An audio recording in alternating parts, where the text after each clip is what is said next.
Now coming to explicit memory. The mechanism of explicit memory, it involves all these four aspects. What first is encoding, then the consolidation of the acquired information. Encoding is acquisition of new information. Consolidation is that consolidate the newly acquired information and store it in different aspects of the neocortex, and at the time of the need that person will be able to recall back or retrieve it. So there are the four different aspects of explicit memory. Encoding, first is encoding, the process by which newly learned information is attended, like that memory trace happened between the presynaptic and the postsynaptic neuron, that is attended and processed when first encountered. Now the extent and nature of this processing is critically important, right? If the processing happened at a higher extent level and for a stronger time, for a longer time duration, then that acquired information will be stored as a memory either in the short term or the long term. And this explicit memory, as we all know, it is associated with consciousness, or at least awareness of the subject is needed to acquire these kind of the information. And for its retention, the hippocampus and other parts of the medial temporal lobe, they are essential for its retention. So what is the neural basis of this explicit memory? Like the areas which are needed, areas of the brain which are needed for these memory traces to stay. Like what are the parts of the brain where these memory traces of the synaptic transmission happens. Like say for any kind of the memory, for any kind of the newly acquired information, what are the aspect of that newly acquired information?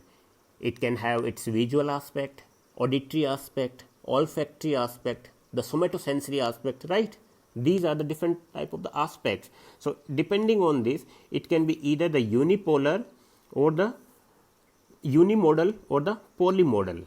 So in the case of the polymodal, these association parts of the polymodal is prefrontal is regarding the motivation, right? The limbic is regarding the emotional aspect, the parieto-occipito-temporal lobe regarding the auditory, visual, right? Auditory, visual, and it's like say the temporal is regarding the name and all these characteristic features, and you can also put the olfactory lobe over here too for the olfaction aspect. So these unimodal or polymodal aspect of a certain newly acquired information will trigger the electrical impulse in these associated areas, right?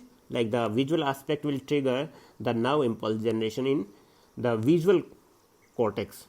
The auditory aspect will generate the nerve impulse in auditory cortex, and because of that the synaptic transmission that happens in these different aspect of the different parts of the brain, from there it will form the connection with parahippocampal cortex as well as perirenal cortex. Means the neuron from these different cortex has got connection or the synapse with the parahippocampal cortex as well as the perirenal cortex. From there, because there is stimulation happening over these aspects, there will be transmission of the impulse. From the parahippocampal or the perirenal cortex, it goes to entorhinal cortex, right? To the entorhinal cortex. And from the entorhinal cortex, it will either go to the dentate gyrus or directly to the hippocampus or directly to the subiculum. And if it goes to the dentate gyrus, from the dentate gyrus, there will be the connection, synaptic connection to the hippocampus, and from the hippocampus it will go to the subiculum, and from the subiculum it will come back to the entorhinal cortex, and then from the entorhinal cortex it will go back to the perirenal and parahippocampal, and ultimately it will reach back to the source of the origin. Means we can say these connections between the different aspects of the neocortex, depending on modality of that newly acquired information, it will form a kind of a reverberating circuit in the form of synaptic transmission with the parahippocampal, perirhinal cortex, then to the entorhinal, dentate, hippocampal, subiculum, and all these synaptic connections, they will have either the chemical changes or the physical changes depending on the strength of the stimulus. Like we discussed about the Schaffer collateral pathway. In the Schaffer collateral pathway, there was the NMDA and AMPA receptor. What was happening? Long-term potentiation was happening, right? So similarly, either there will be the long-term potentiation or the presynaptic facilitation on all these synaptic connections will happen, right? And this entire process that is happening, that is called as encoding. Okay, that is called as encoding. And the physical substrate or the neural substrate for that is these different areas. And what all the physiological process is happening? The continuous neural activity in these reverberating circuit is happening, right? Continuous, like it is coming from the different aspect of the cortex to the entorhinal cortex, parahippocampal, then from the entorhinal cortex it was going to the dentate gyrus or the hippocampus or to the subiculum, and then was coming back. So this continuous neural activity will happen in this reverberating circuit. And what all these mechanism will happen, either the long-term potentiation will happen, or the presynaptic facilitation will happen, or the long-term depression will happen. And there might happen the accumulation of the calcium, like in the post-tetanic potentiation, the accumulation of the calcium. So all these changes are the chemical changes happening. So this is for the encoding of the newly acquired information in the form of short-term memory, right? In the form of short-term memory. Now, the process of conversion of newly stored short-term memory into a more stable form for a longer term, that is called as consolidation, right? So the consolidation is the processes that are happening for the alteration of the newly stored and still labile. It is still labile information, means as soon as you remove that stimulus, that reverberating circuit will stop, because the solid change hasn't happened. There was only potentiation of the neurotransmitter, the chemical neurotransmitter released. Now the process that changes these memory traces from this chemical to the either the physical or structural change, that will convert the memory into to stay for a longer duration. So the short-term memory, if activated repeatedly, will initiate these chemical change, physical and structural or the anatomical changes in the synapse that are responsible for long-term memory. And it needs some time, at least 5 to 10 minutes is required for the minimal consolidation, like a very simple acquired information, not a complicated one, not a complex one, but a simple acquired, newly acquired information. It needs at least 5 to 10 minutes for the consolidation. And few complex learning things, they will need at least hours, few hours needed for the strong consolidation. So if anything happens during this time interval needed for the consolidation, like if there occurs any break in the synaptic transmission, as we discussed, the retrograde amnesia was happening in the case of brain concussion, then that memory won't be stored and the person won't be able to recall back the memory.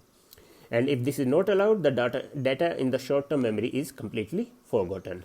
So we can say the rehearsal mechanism is the key for memory to get stored for a longer interval. Now what is this rehearsal mechanism? Rehearsal mechanism is rehearsal of the same information again and again in the mind, potentiates the transfer from the short term to the long term memory. जैसे हम कोई भी नया topic पढ़ रहे हैं उसको बार बार revise करते हैं, जैसे उसको पढ़ा, लाइक सर्टेन पीपल, जैसे मैंने तो एक बार ही पढ़ा है, इट्स नॉट द ट्रूथ. ये है ही नहीं, पॉसिबल ही नहीं है कि आपने एक बार पढ़ते ही आपका सब कुछ याद रह गया है. In the first reading you are acquiring a new information. In the first reading you will understand that thing, right? And you need to at least have 3 or 4 reading, right? at that particular time interval. That is called as the rehearsal mechanism happening. Means you acquired the information, the synaptic transmission happened between different connections. You are strengthening by rehearsing the same thing again and again, strengthening the connection between different synapses. So over the time, the important features of the sensory experience becomes progressively more fixed in memory stores. Memories are stored or codified into different classes of the information, and how the memory is codified via the rehearsal mechanism, like whatever the new information you acquire, your brain has got the tendency to compare it. See, this is a natural instinct of our brain to compare the newly acquired information with the previously information. Like say, if you are looking at a certain, like say certain photograph, automatically your mind will compare the color, the contrast, the intensity, the brightness with the previously acquired information, and whatever the change will be there, that difference before it has got any, like say it has seen any image previously, say you are looking at a green background, so it will compare with all the other green background it has got stored, green, like green color image in the brain, and that subtle difference will be there, that difference will be stored. So new and old experiences, they are related to a particular topic, they are compared for similarity and the differences. So it is the difference that is stored or that is codified in the brain. Okay. Now what happens in the physiological mechanism happening or physiological process happening in the case of the consolidation? It involves the expression of the genes and synthesis of new protein, giving rise to structural change. Because see, I'm repeating it again and again, there are the three kind of the things, changes happening: chemical, physical and structural. So basically the chemical is for the short term memory and the structural changes is for the long term changes, long term memory. So what are these structural changes? They can be either in the form of increase in the number of the synaptic vesicles, release site, like say previously it was releasing from the 2 sides, it might get increased from 3 or 4 sides. That is the number one process of the consolidation mechanism. The second is increase in the number of the available synaptic vesicles, like say previously there were 4 synaptic vesicles getting released from this certain branch, now it might be 5 or 6 or 7 or 8 depending on this. So there is increase in the number of available synaptic vesicles. The third is increase in the number of the synaptic terminals, right? Say the synaptic terminal, they might be more than 4, they might become 5. See, there is a certain misconception, though it's not a confirmed one.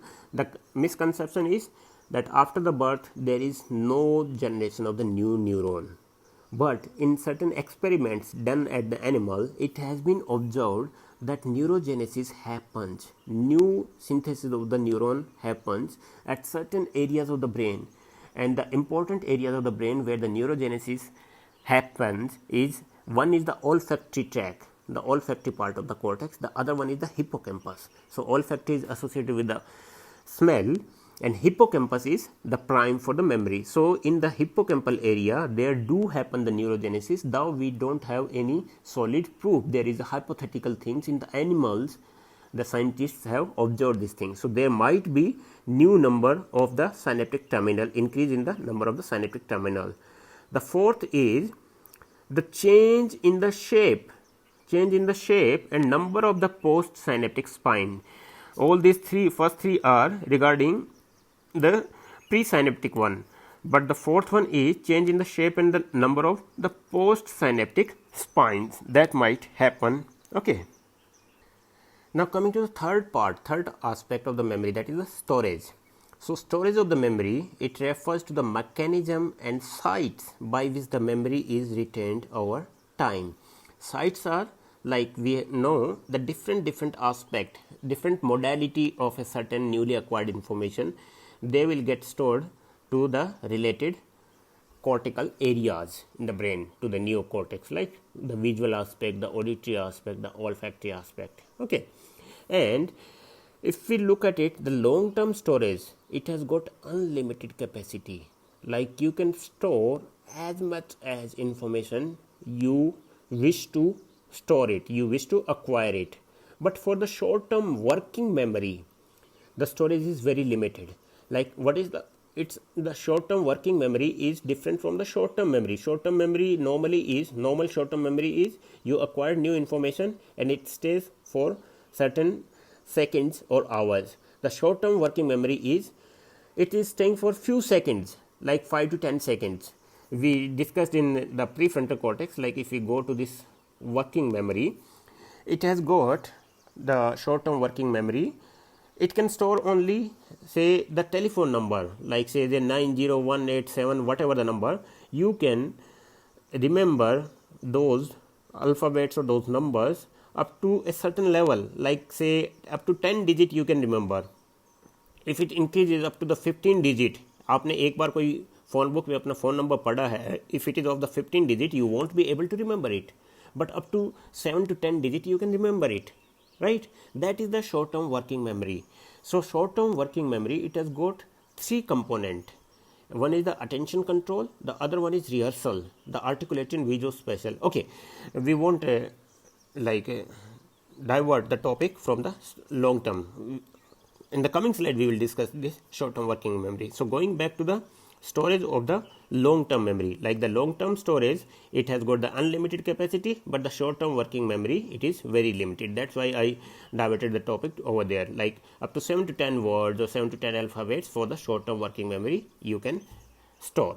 Okay, now while the neural substrate for the short term working memory, this is the short term memory, not the short term working memory. For the short term working memory, it is prefrontal cortex. For the short term memory, it is the hippocampal. And for the long term, it is the various part of the neocortex. Various part of the neocortex means depending on the modality of that newly acquired information, like the visual aspect or the auditory aspect. So visual, olfactory, auditory, etc. component, they are tied together by long term changes in the strength of transmission. Like say this is the auditory aspect, this is the visual aspect, and this is the olfactory, and this is the auditory, and this is the visual aspect. So obviously they have got connection with each other. What does this newly acquired information do? This newly acquired information, it strengthens the certain synaptic transmission between these areas, and that is called as memory or storage of that memory, right, at the relevant synapses, so that all the components are brought to the consciousness when the memory is recalled, right? So that recalling of the memory is retrieval. We can say the process that permit the recall and use of the stored information. Actually आप ऐसे कह सकते हो कि our entire brain is a safe, कि आपकी कोई अलमीरा है जिसमें डिफरेंट यहाँ पे लॉकर्स बने हुए हैं, राइट? इस लॉकर में आपने 1000 रुपये नोट रखा हुआ है, इसमें 500 रुपये नोट रखा हुआ है, और इसमें जैसे 200 रुपये नोट है, 100 रुपये नोट है. अब आपको ऑल ऑफ ए सडन सारा पैसा बताना है कितना है, तो डिफरेंट लॉकर से आप निकाल के लाओगे ना, and collectively you will tell this much amount of the money was present in this almirah. So similarly, for the retrieval or recalling the memory from different corners or different lockers within the brain, you will bring about the certain aspect of that memory. So bringing different kind of information together that are stored separately in different storage site, that is the process of recalling the memory, or that is called as retrieval, right? So the most effective when it occurs in the same context in which the information was acquired and in the presence of same cues that are available to the subject during the learning. तो कई बार क्या होता है कि जैसे आपने कुछ topic पढ़ा है तो आपको याद होता है ना कि हाँ मैंने नोटबुक में लिखा हुआ था, ये पेज के फ्रंट साइड में था या बैक साइड पे था, ये कॉर्नर में था, वो आपका इम्प्रिंट रहता है. So these are certain cues means hints. कोई आपका इवेंट है, जैसे आपकी कोई बचपन की याद है, right, any certain event happen. Just take the example, a very sunny afternoon in the winter season, right. आप जब 5 या 6 साल के थे, हर किसी को कुछ ना कुछ याद होता है, तो उसमें याद होगा कि आप अच्छा लॉन में बैठे थे, इतनी बढ़िया धूप लग रही थी, मैंने अपने फेवरेट क्लॉथ्स पहन रखे थे, रेड कलर की टी शर्ट थी, या मैं अपने फेवरेट टॉयज़ के साथ था, वो टॉय क्या था, वो डॉग था, कैट था, वट एवर, एंड किस शेप में था. So if you get a hint like similar kind of the color or similar kind of the dress now, like the red color t-shirt, so immediately your brain will go back to that memory lane, right? So certain cues, only one cue can make the memory to get retrieved. Okay, so these are the different modalities. So any modality, any cue regarding that information will be able to retrieve it back. So depending on that, there is one term that the deja vu. That deja vu means, it's a, I guess it's a French word. Yes, it is a French word for, it means, deja vu means already seen, like I have seen it previously. Sometime you see certain things, a memory of a certain scene, vivid scene, it can be evoked not only by the similar scene but also by a similar kind of the sound or similar kind of the smell. आपको लगता है कोई, आप first time जाते हो किसी नई place पे जाते हो, आपने कभी अपनी लाइफ में नहीं देखा है, but sometime you feel like I have been to this place or I have seen this kind of the place. What does it mean? It means you have never been over there. Your brain has got some certain cues regarding the similar event, similar place पे आप कहीं ना कहीं गए हो या कुछ देखा है आपने. That thing is due to the retrieval, that explains the mechanism of the retrieval of the memory, and this particular process is called as deja vu. Like if a person feels like that he has seen a certain thing or he has been to certain place, he feels like this thing but he has never been to that place, that thing is called as the deja vu. Okay, now coming to the working short term memory. Working short term memory, it has got 3 component. One is attention control. जैसे आप कोई phone number read करते हो, dial करने से पहले अपने phone book में देखा, तो you have to be attentive, otherwise you will not be able to remember that number, right? आपने जैसे देखा कि 98123 whatever the number is there, आपने देखा बुक में, और अब वापस आपको कॉल करना है, तो you will start typing those digits. तो उसमें आपका एक तो you have to be very attentive, attention control system. The second is rehearsal system, and rehearsal system has got 2 component. One is articulatory. Articulatory means the memory of these digits, it will be maintain by sub vocal speech. आप अपने मन ही मन में उस number को repeat करते हो ना, 98125, that is the articulatory loop. You activate that articulatory loop. The second is visuospatial sketchpad. It represents means the visual property or the spatial location of a object to be remembered. Means आपका एक visual impression बन जाएगा, image बन जाता है उस digit का, वो भी आपका हेल्पफुल होता है to remember that digit for few seconds, that working short term memory. So working short term memory has got 3 component, major 2 component, the attention control system and the rehearsal system.